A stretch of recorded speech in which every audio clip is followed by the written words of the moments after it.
The rain in Seattle doesn't just fall, it oscillates between a miserable mist and a heavy, rhythmic drumming that feels like it's trying to beat the secrets out of the pavement. I pulled my 2018 Ford F-150 into the driveway of the house on Crimson Ridge. I had built the custom cedar deck on the back of this house with my own two hands. I'd paid for the granite countertops that Sarah had insisted on, and I'd signed the mortgage papers that kept the roof over our heads. But as I sat in the cab, watching the wipers sweep away the deluge, a cold knot of dread tightened in my stomach. The house was glowing. It looked like a postcard for the American dream. Warm amber lights spilling out of the floor-to-ceiling windows, the silhouette of expensive wine glasses being raised in toasts, with a faint sound of a cello playing over a high-end sound system. It was my mother-in-law Evelyn's 60th birthday. I checked my reflection in the rearview mirror. I'd changed out of my work gear at the site, scrubbed the grease from under my fingernails until my skin was raw, and put on the best button-down shirt I owned. A crisp, navy blue Ralph Lauren I'd bought specifically for tonight. I looked like a man who belonged, or so I thought. The moment I stepped onto the porch, the front door creaked open, but not in a gesture of welcome. My wife Sarah stepped out, partially closing the door behind her to block the warmth of the foyer. She looked stunning in a silk cocktail dress that cost more than my first truck, but her eyes were like chips of ice.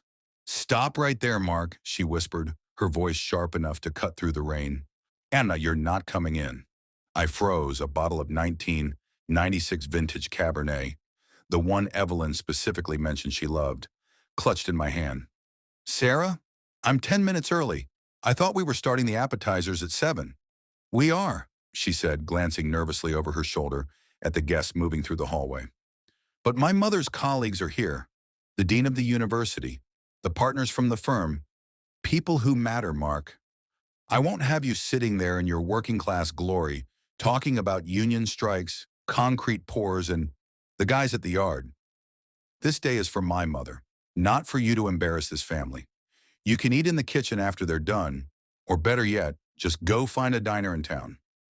Before we go deeper into this story, take a second and hit that subscribe button.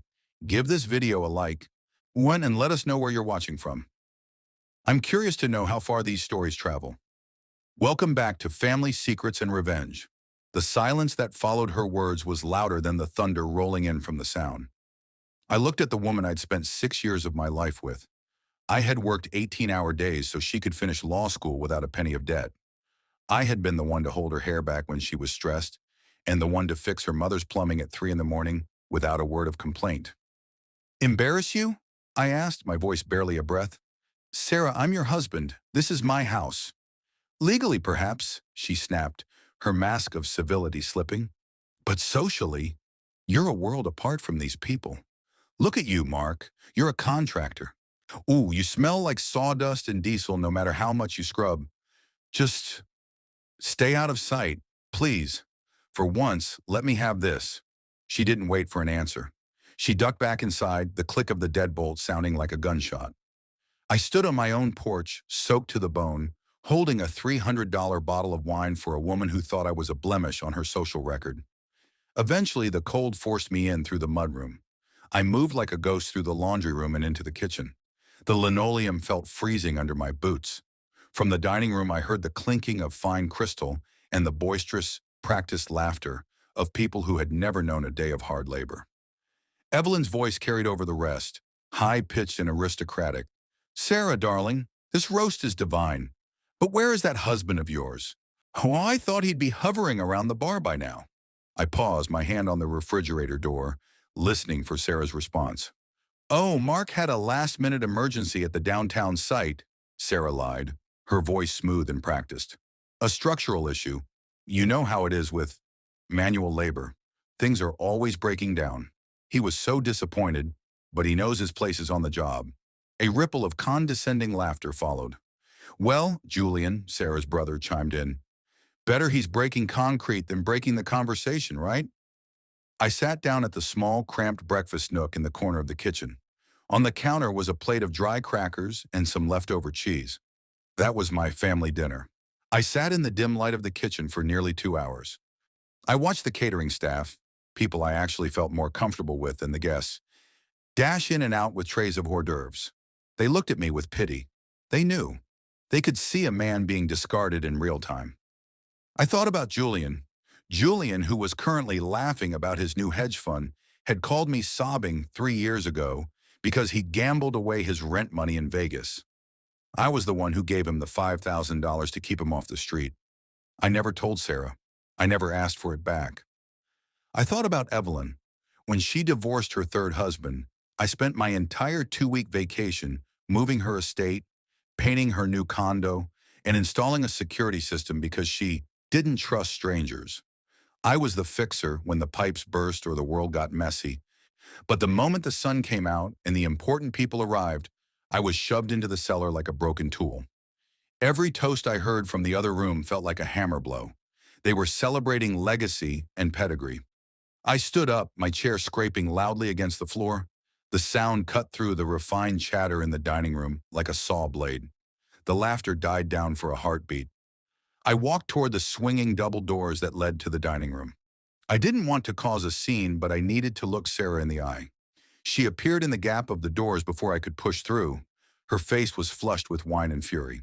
"I told you to stay in the kitchen, Mark. What is wrong with you?" "What's wrong with me?" I asked, loud enough that a few people in the dining room turned their heads. "I'm wondering when I became the help, Sarah. I'm wondering why I'm eating crackers in the dark while you're telling the dean of law that I'm at a construction site."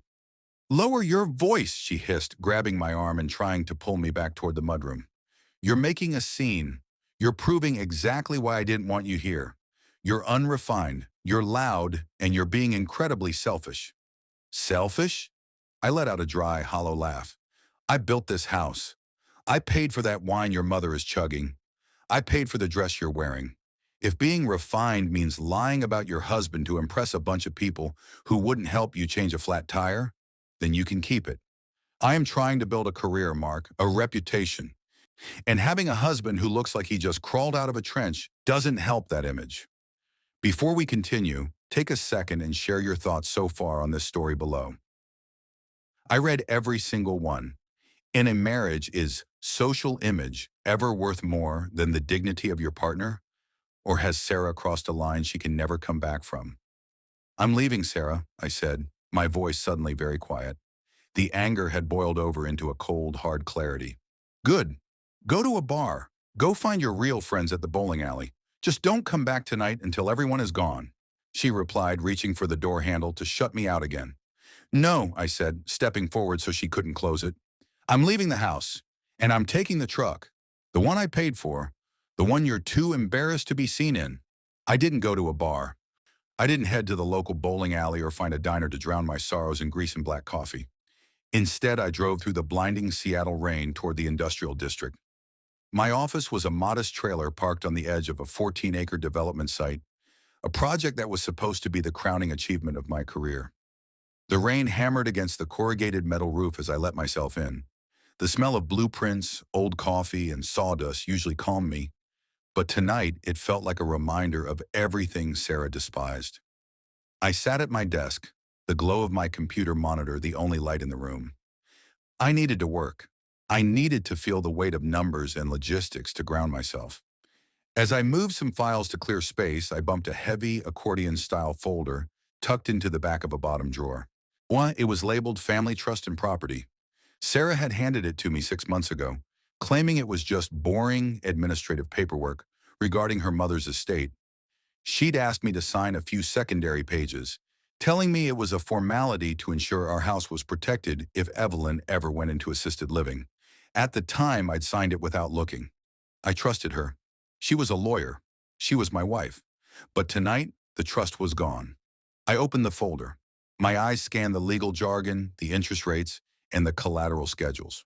My blood began to turn to ice. This wasn't a protection plan for Evelyn. It was a massive, high-interest bridge loan. Sarah had used my construction company, the business I had built from a single shovel and a used van, as the primary guarantor for a $2.5 million line of credit. I flipped to the signature page. There it was. My name, written in a hand that looked almost exactly like mine, but with a slight nervous tremor in the M. She hadn't just lied about where I was tonight. She had forged my identity to bankroll her family's delusions of grandeur.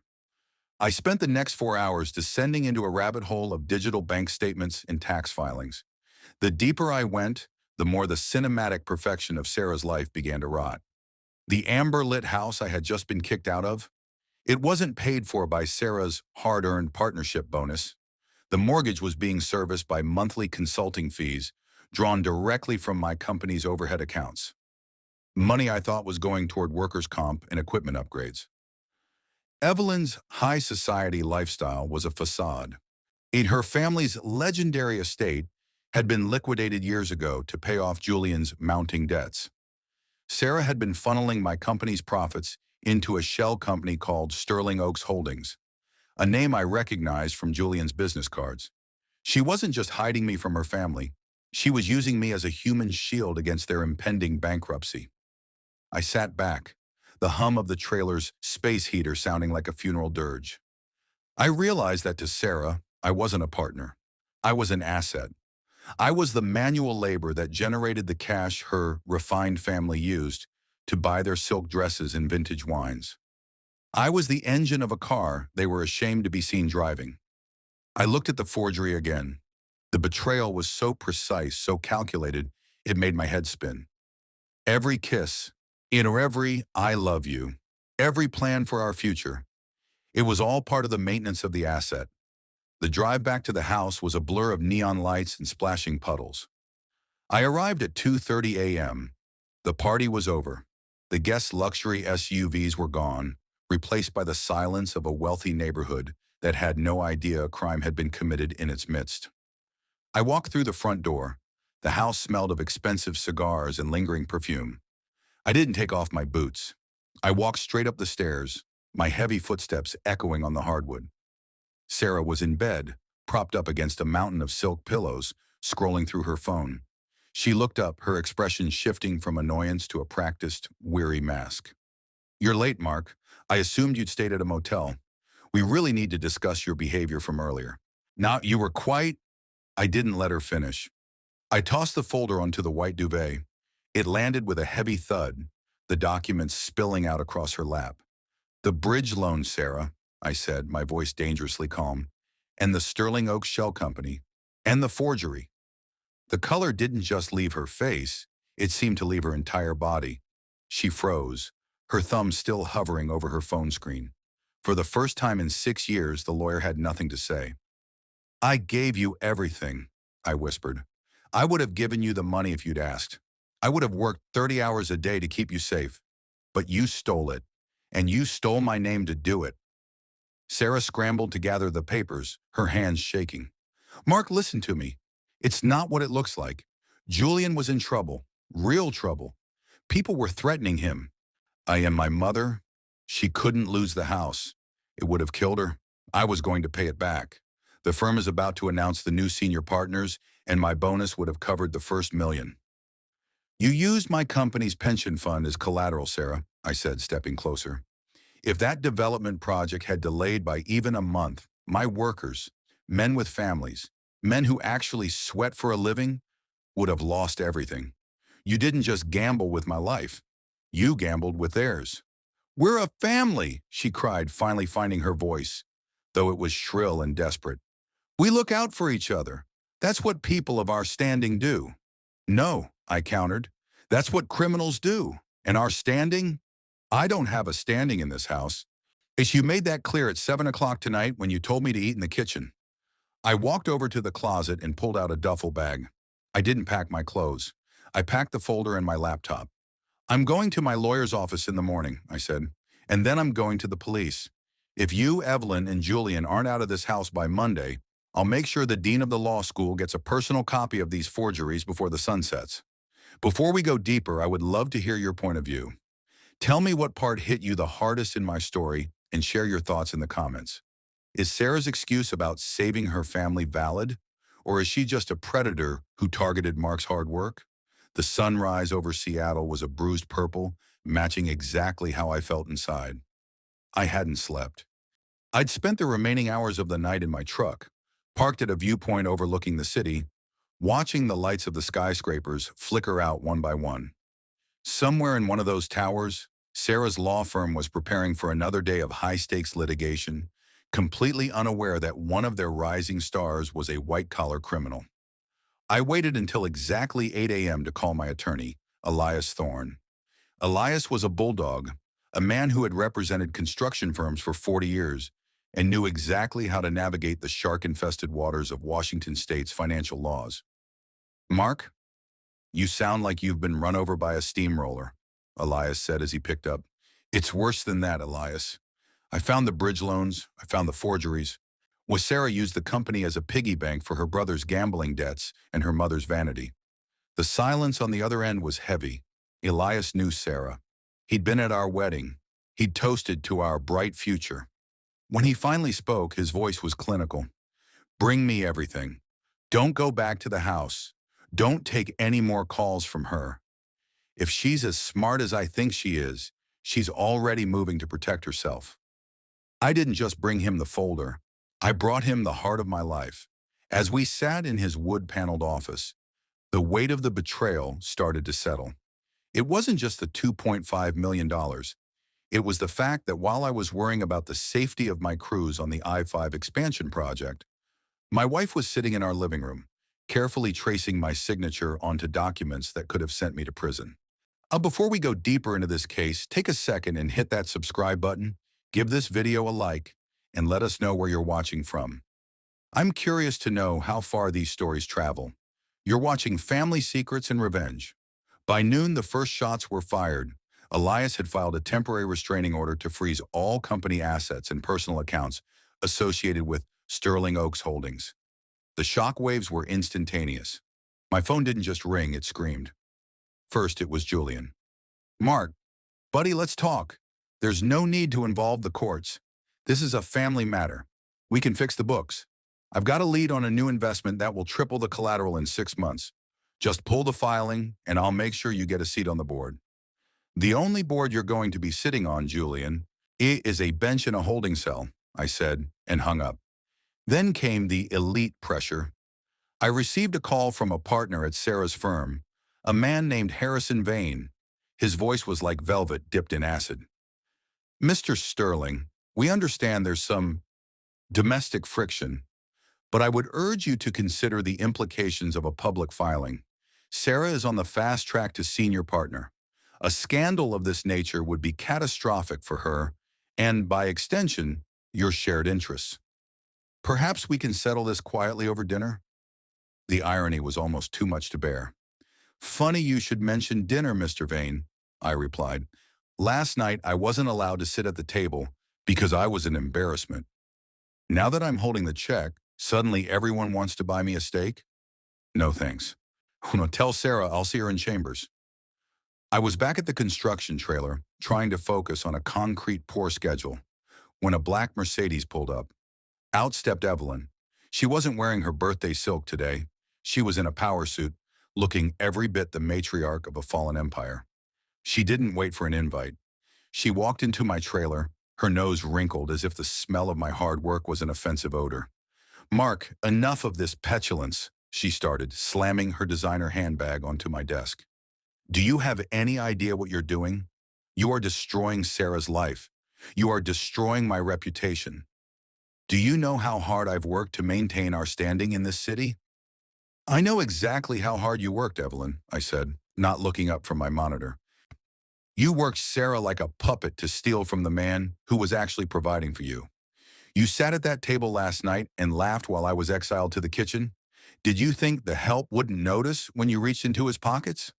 You were lucky to be part of this family," she shrieked, the mask finally cracking.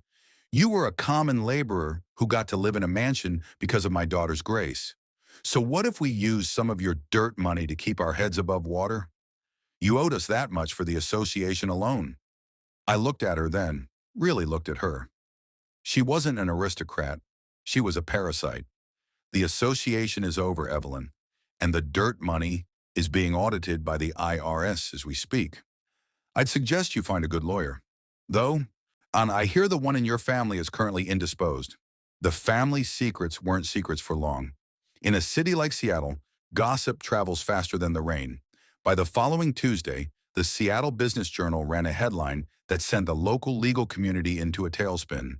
Top litigation associate accused of multi-million-dollar fraud against spouse's firm. I watched from the sidelines as the life Sarah had curated so carefully began to evaporate. Her firm placed her on immediate unpaid administrative leave. The friends who had toasted to her mother's legacy suddenly stopped answering her texts. The invitations to galas and fundraisers stopped coming. But the most satisfying moment didn't come from a headline. It came when I returned to the house to collect the rest of my things. Sarah was sitting on the floor of the empty dining room, surrounded by boxes. The family table, the one she'd banned me from, was gone. I'd had it moved to storage that morning. After all, I'd paid for it. "You really did it," she whispered, looking up at me. Her hair was unwashed, and the silk dress had been replaced by a stained sweatshirt. "You burned it all down."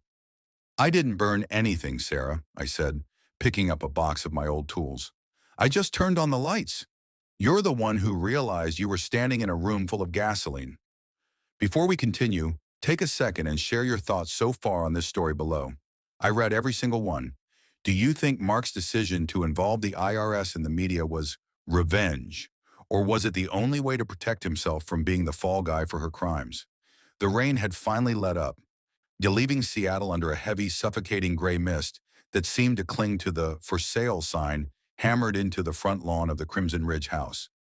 I stood across the street, leaning against the hood of my truck, watching the vultures circle. The bank hadn't waited long. Once the fraud was exposed and the bridge loans defaulted, the foreclosure process moved with a terrifying, mechanical efficiency. It wasn't just a house being sold. It was the stage where Sarah had performed her life. Prospective buyers, couples in expensive SUVs who looked exactly like the people Sarah used to invite over, walked through the front door pointing at the crown molding I had installed and the hardwood floors I'd polished. Sarah was there too. She wasn't inside though. She was standing by a modest, any silver sedan she'd rented after the Mercedes was repossessed. She looked small. All the pedigree she had touted for years seemed to have evaporated, leaving behind a woman who was suddenly very aware of the cost of everything. She saw me and walked over, her heels clicking rhythmically on the damp asphalt. "Are you happy now, Mark?" she asked, her voice thin and raspy. "Is this the revenge you wanted? To see me standing on a sidewalk while strangers poke through our bedroom?" "I'm not happy, Sarah," I said, looking her dead in the eye. "I'm even. There's a difference. You didn't just lose a house. You lost the man who would have built you 1,000 of them if you'd just been honest. You traded a partner for a prop. If you were in Mark's shoes, facing a betrayal of this magnitude from the person you trusted most, would you have gone as far as he did?" Share your thoughts in the comments. Welcome to Family Secrets and Revenge. I moved into a small apartment near the Seattle waterfront. It was barely 600 square feet, a far cry from the sprawling mansion on the ridge. But every brick and every board felt honest. There were no hidden loans here, no consulting fees being drained from my hardworking crew to pay for a lifestyle I wasn't allowed to participate in. The first few months were a struggle. The legal fees were staggering, and the scandal had initially made some of my bigger clients nervous. But then, something shifted. The guys on the job sites, the foremen, the electricians, the plumbers, they knew the truth. They knew I'd risked my own company to protect their pensions from Sarah's greed. Word spread through the trade unions. "Mark Sterling is a man of his word," must they said. By midsummer, my phone was ringing again, not with threats from lawyers, but with contracts from people who wanted a builder they could actually trust. I wasn't just rebuilding my bank account. I was rebuilding my soul. I started a small mentorship program for young tradesmen, teaching them that the most important tool they'd ever carry wasn't a hammer, it was their integrity. 6 months after the divorce was finalized, a thick envelope arrived at my new office. It was postmarked from a small town in Oregon. Inside was a handwritten letter from Sarah. She told me she was working as a paralegal for a small firm that specialized in public defense. She was making a fraction of her old salary. She wrote about the nights she spent alone, thinking about that dinner party. She admitted that Evelyn had been in her ear for years, whispering that I was beneath them, and that she had been too weak to tell her mother to be quiet. I let her voice become my own, she wrote, and in trying to save a family that was already dead, I killed the only real thing I ever had. I'm sorry, Mark. Not because I got caught, but because I didn't realize who you were until you were gone. I read the letter twice. I felt a flicker of the old love, the ghost of the woman I thought I'd married. But then I remembered the smell of the rosemary chicken from the kitchen and the sound of the deadbolt clicking me out of my own home. I walked over to the shredder and fed the paper in. Some foundations are too cracked to repair, no matter how much sorry you pour into the fissures. Living well is the best revenge, they say. For me, it was the only revenge that mattered. I eventually met a woman named Claire. She was a middle school teacher who grew up in a house where the dinner table was the center of the universe. When I told her I was a contractor, she didn't look for a way to polish my image. She asked me about the bridge I was building over the valley and wanted to know how the suspension cables worked. One Saturday, we hosted a barbecue at my new place, a small house with a massive backyard I'd landscaped myself. I looked around the yard. There were my foreman, my lawyer Elias, a few neighbors, and Claire. Everyone was laughing, everyone was eating, and every single person, was sitting at the same table. There were no secret rooms, no embarrassing guests, and no lies. I realized then that Sarah hadn't just banned me from her mother's table. She had inadvertently freed me to build a better one. I sat at my own table this past Thanksgiving. The house was smaller than the one on Crimson Ridge, but the air inside didn't feel thin or pressurized by the weight of keeping up appearances. Outside, the Seattle rain was doing its usual dance against the window panes, but inside, the smell of wood smoke and a roasting turkey filled every corner. I looked around at the faces gathered there. There was my lead foreman, Gus, who had stayed with me when the accounts were frozen and the company was teetering on the edge. There was Claire, laughing as she tried to carve the bird, and a few neighbors who didn't know a bridge loan from a bridge deck. They just knew me as Mark, the guy who helped them fix their porch after the winter storms. On them as I watched them pass the mashed potatoes and pour the wine, a decent bottle, but nothing that required a background check to enjoy. I thought about that night at Evelyn's. I remembered the cold crackers in the kitchen and the sound of my wife's voice lying to her peers. For a long time, I thought the revenge was the lawsuit. I thought it was the auction or the headline in the business journal. But as I sat there, I realized the real victory was simpler than that. I wasn't just allowed at this table. I was the one who had built it. I had selected the timber, sanded the grain, and invited every person sitting there because I actually wanted to hear what they had to say. Being banned from Sarah's world didn't ruin my life. It stripped away the rot so I could see the solid ground underneath. And the story of the hidden husband eventually faded from the local news. Sarah moved on, Evelyn's social circle found new scandals to chew on, and the house on the ridge was eventually bought by a family that, hopefully, knows how to treat one another with a shred of decency. But for me, the lesson remains carved into my memory like a serial number on a steel beam. You can't build a life on a foundation of lies and expect it to stand when the storms of reality hit. You can't treat the person who supports you like a secret and expect them to keep protecting your world. In the end, Sarah and her family lost everything because they valued the look of a life over the truth of one. They chose the shadow of high society over the substance of a real marriage. And while they are still out there, unlikely trying to find a new asset to fund their next dinner party, I am exactly where I need to be. I'm at the head of my own table, surrounded by people who know my name, my work, and my worth. And let me tell you, the food tastes a whole lot better when you aren't eating it in the dark. Thank you so much for joining us for this journey. It's a story that hits close to home for anyone who has ever been made to feel less than by the people they loved. If this story resonated with you, please hit that like button, leave a comment with your overall thoughts on Mark's journey and his final choice, and subscribe to Family Secrets and Revenge for more stories of justice, truth, and the strength it takes to walk away. We appreciate every single one of you for being part of our community